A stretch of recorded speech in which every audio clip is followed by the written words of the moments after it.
Hello, everybody. Welcome to another episode of Heal and Shift. I'm your host, Sunita Passi.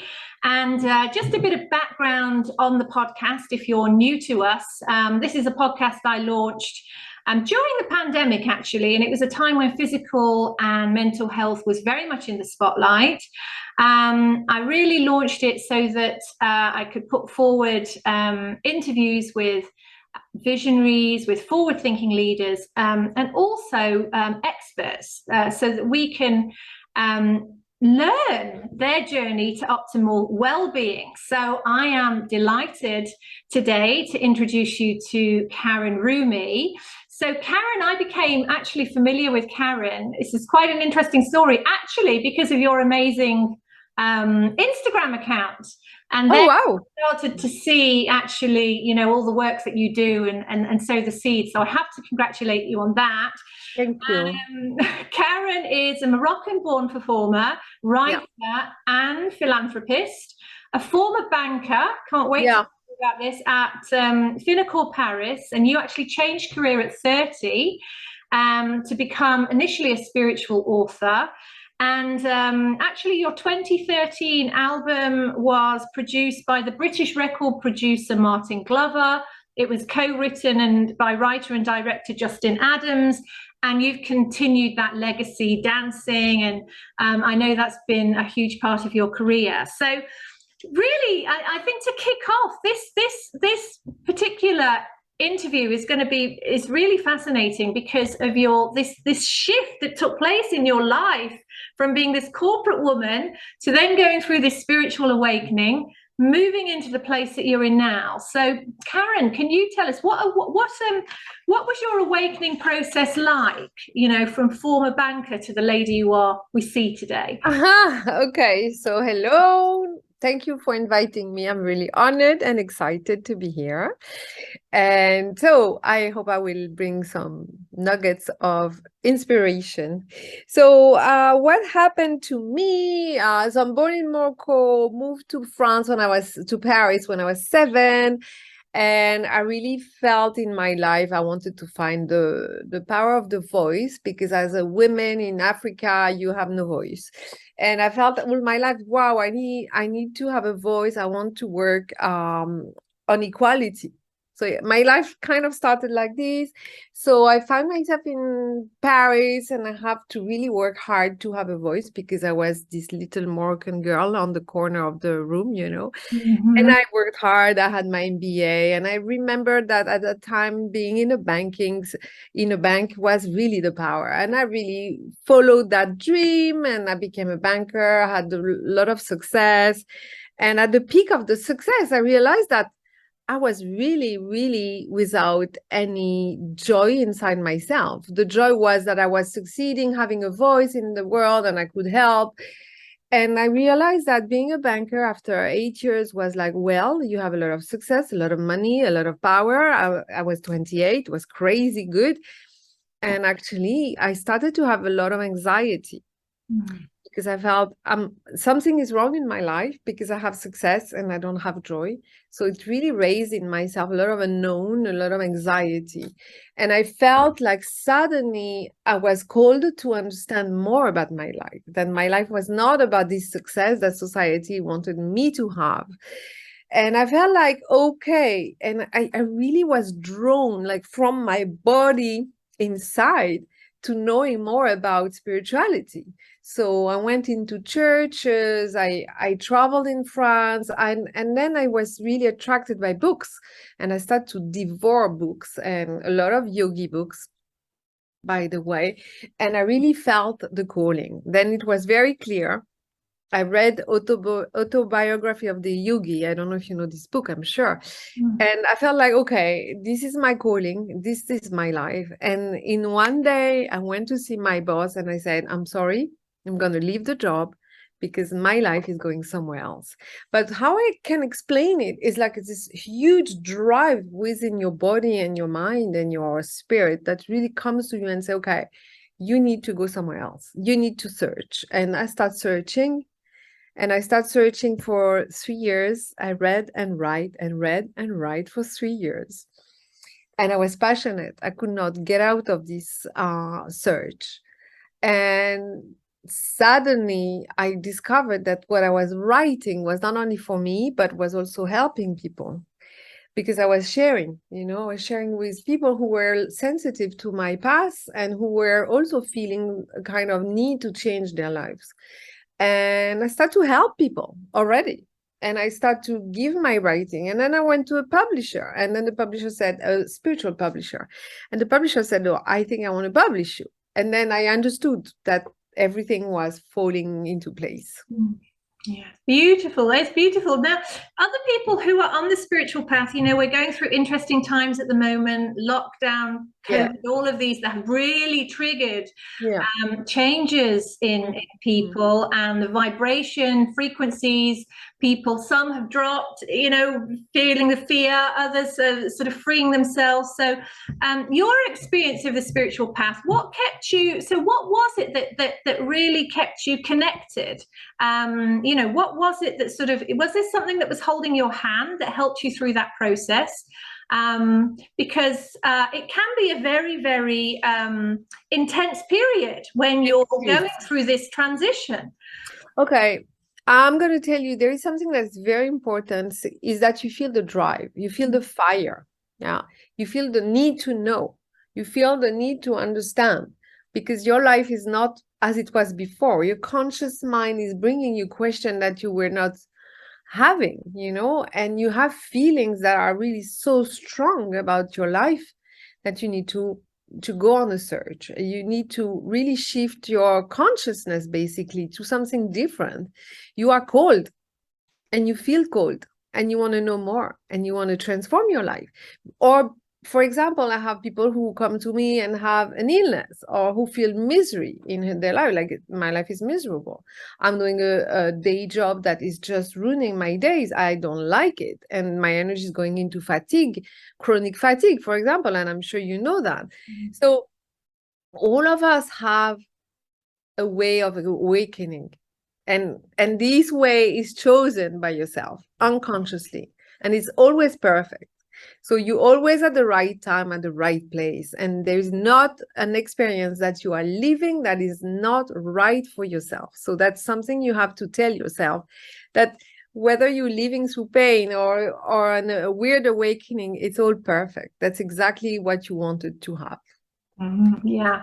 And what do you, part of this was through your awakening process, you wrote a book, which was published. And but also it's awoken so many other creative aspects to your sort of your soul journey.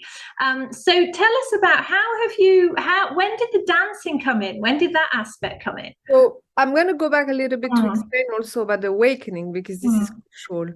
So what happened is that I was really driven, and when I started writing, I was not a writer, okay, and I was not a person who liked to write. And suddenly it was my only expression.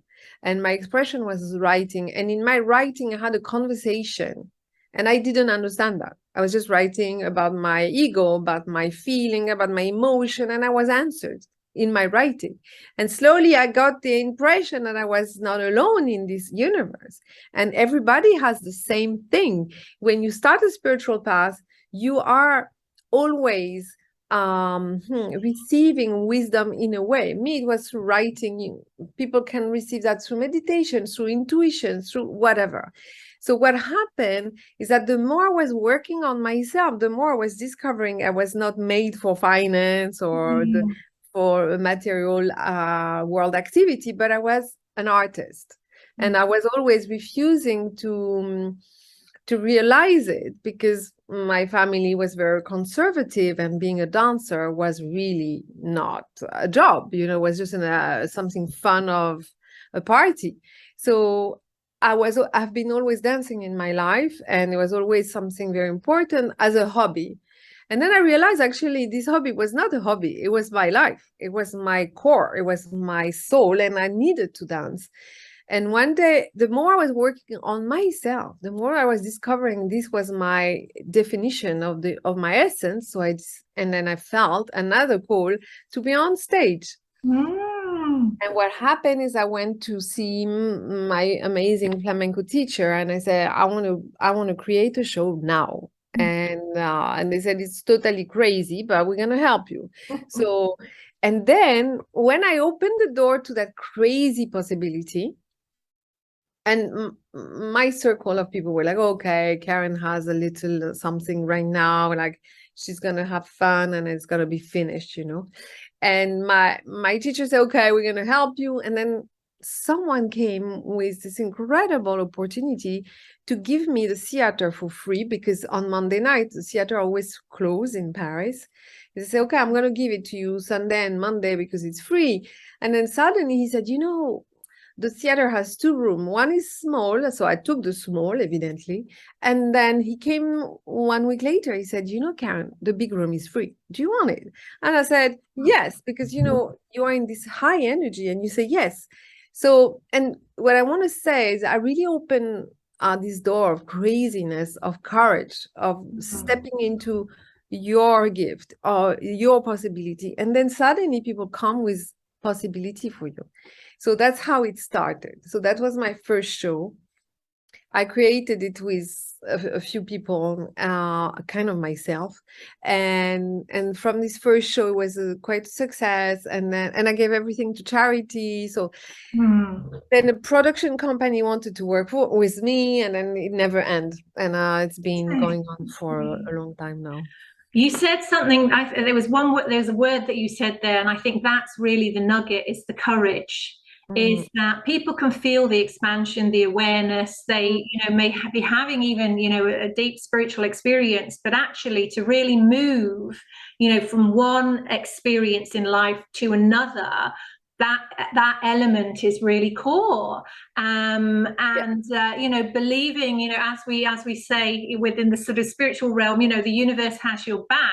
Yeah. And I think that's what you've seen with all those examples, that actually once you committed and you had that courage, you know, these doors have opened up for you.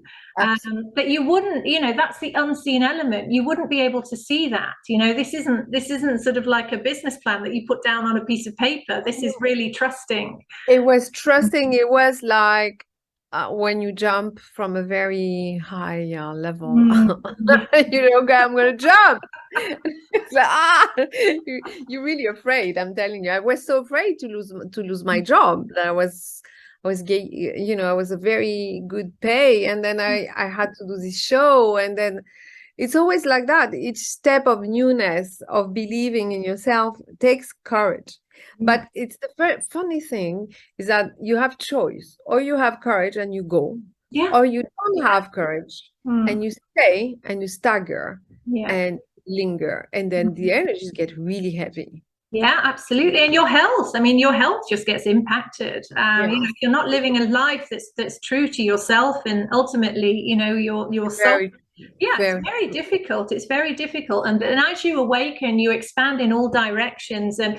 But this is something I wanted to just touch on with you as well, is as you've expanded in awareness and you have moved into this place of very much connection with everything and everyone around you, and that shows through the work that you do, and also the way that you know you're giving back. How has that impacted your relationships, where you may be around people that where it's more linear, you know, their experience is still more linear, or maybe even when you go back and you have a chat with your banking buddies, you know, how is that? What's that experience like? You know, it's very interesting, because I've seen a very good friend from banking last month, and they had stars in their eyes, because they watched me like, you doing what I can't do. I'm not able to dream. I'm not able to create a dream in my life. And I'm like, wow, Karen, you did something I was not able to do, but also you did it, you know? So some people are really amazed. Some people can mock you, but it's okay, because you will be always judged, in the good, in the bad. You did well, you did wrong, whatever you do, people will judge you, and that's fine. But I'm telling you what I feel and I see in people, that I inspire them to really go into their dream, because it's possible. And that's the most important thing, is you inspire people to create their dream, because that's the calling of your soul. The dream is not something childish. Anything in your imagination, in your dreams, is a message. It's something that is calling you. Yeah. This shows up in your life. It's not, so the dancing, I was doing a little research on flamenco, and it's very, very, this blew me away, because actually there's a strong connection to Ayurveda with flamenco, because of the yogic links. So when we look at the postures in flamenco dance, the movements, the history is that the original gypsies were actually from Rajasthan in India, and then they finally arrived in Spain, and they've been practicing yoga for many years, which is one of the tools in the Ayurvedic toolbox, as it were. And then they actually created the flamenco dance with all these different movements, and so it's got this connection back to yoga roots. And it's really interesting, because actually I went to a show 2 weeks ago with a really fantastic flamenco dancer. Her and her two musicians, they were traveling from Seville, and they're doing a tour at the moment. And it just blew my mind, actually watching the expression. So how do you feel when you get up there and you dance? It's a calling again. It's first of all, when I'm on stage, for me, it's totally spiritual. It's like you receive the light, and you transform it, and you share it. So this is totally mystical for me. The second thing is flamenco has an incredible link to high energy. It's a link with Mother Earth, okay? Because you tap dance, you calling the energy of Mother Earth, you receive it, you tapping, the rhythm is a rhythm of life. So whenever, for example, I don't feel well and I go for a flamenco class, I come back like I've been out in a spa. My energy is like, woo, flowing again. Yeah. First of all, it puts me into the present.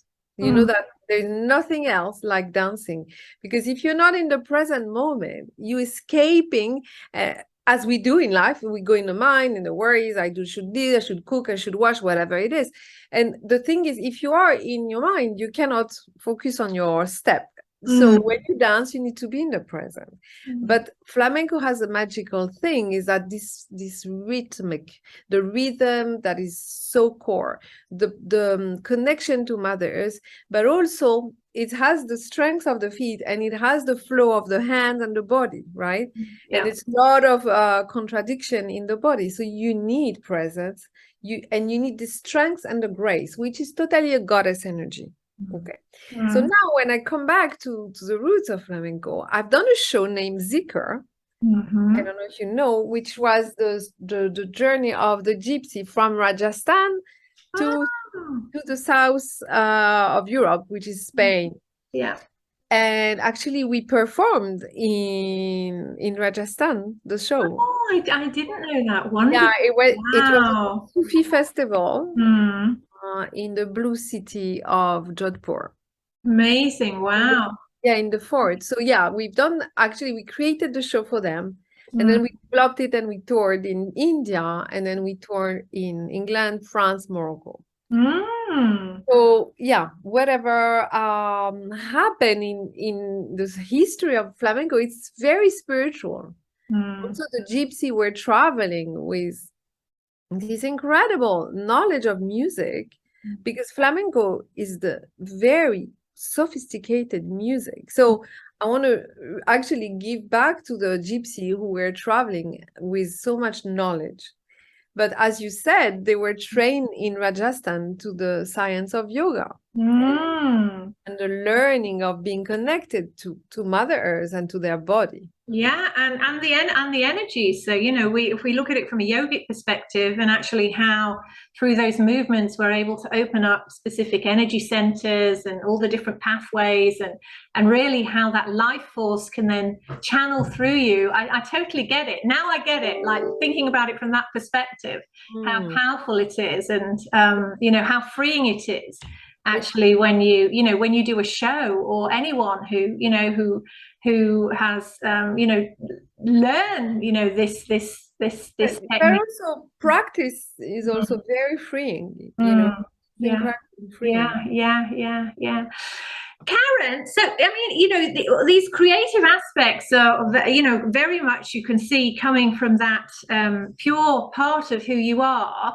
What about the entrepreneurship? Tell us how you integrate that, because you're also the founder of a beautiful skincare range, Kalmar Wellbeing, and that's another creative process as well, actually going through. So tell us a bit more about that, and how that. So the desire for me was to share my spiritual energy through products. So, and I have a belief that for sure books, knowledge and wisdom can be transmitted through books or workshop, but I wanted a tool for people to be able to have their own ritual at home and really create that energy for them, of realigning to the center, of bringing love, peace, calm, and joy energy. So I believe in the power of the scents. And by the way, when I channel, sometimes I receive scents. You know, I can smell some scent. So anyway, and I feel that when you have a scent, it is so powerful that it can bring you back to an energy that is joy, peace, calm, which is the main energies. For me, for a human being, you have 4 main energy, which is peace, which is joy, which is love, and which is calm.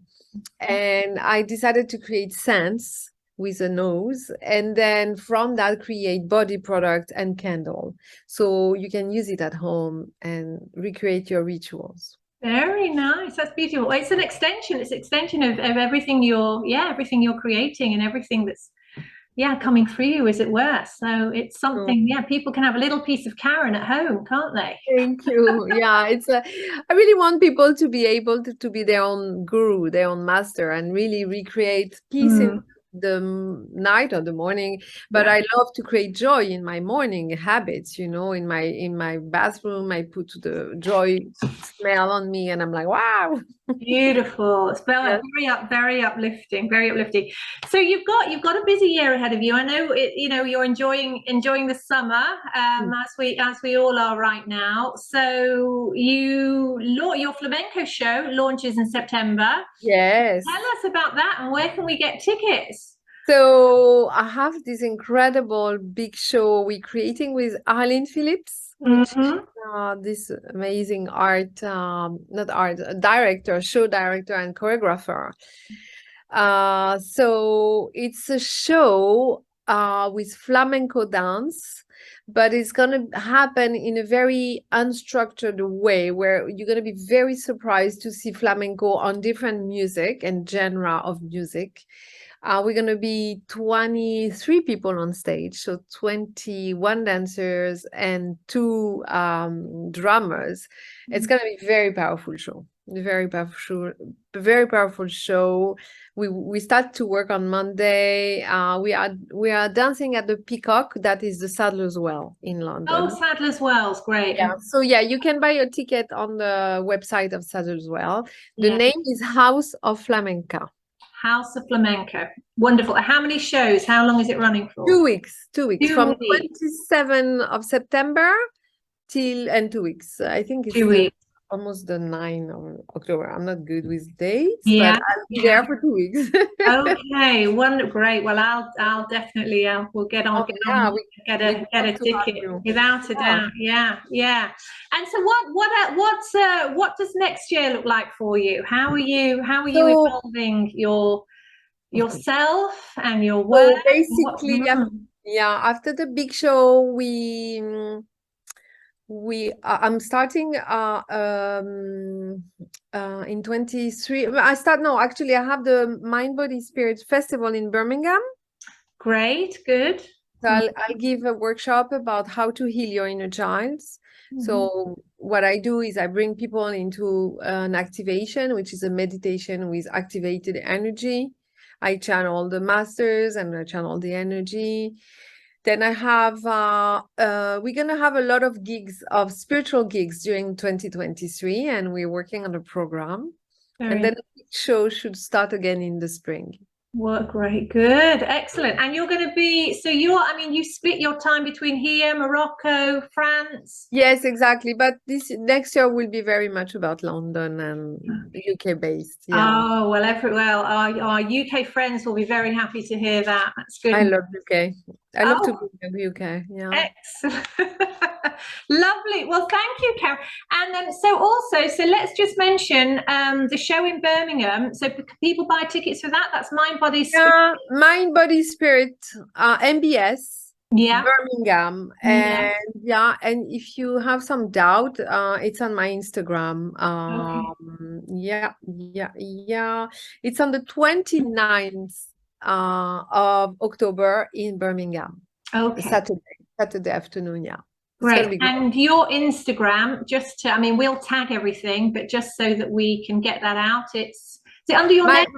It's just my name, Karen Ruimy, in one go. Easy. Yeah, easy. And I know you put lots of good content. You put a lot of good videos on there, and they're all very, very inspiring. Yes, you need sort of your mojo back. Yeah. Then yes, we all need, right? Karen's videos, definitely. Wonderful. Well, thank you very much. Thank you. I wish you well, and you're doing great. And I love your book. So anybody listening to that podcast need to read the book about health through your incredible therapy. Thank you, Karen. Lovely.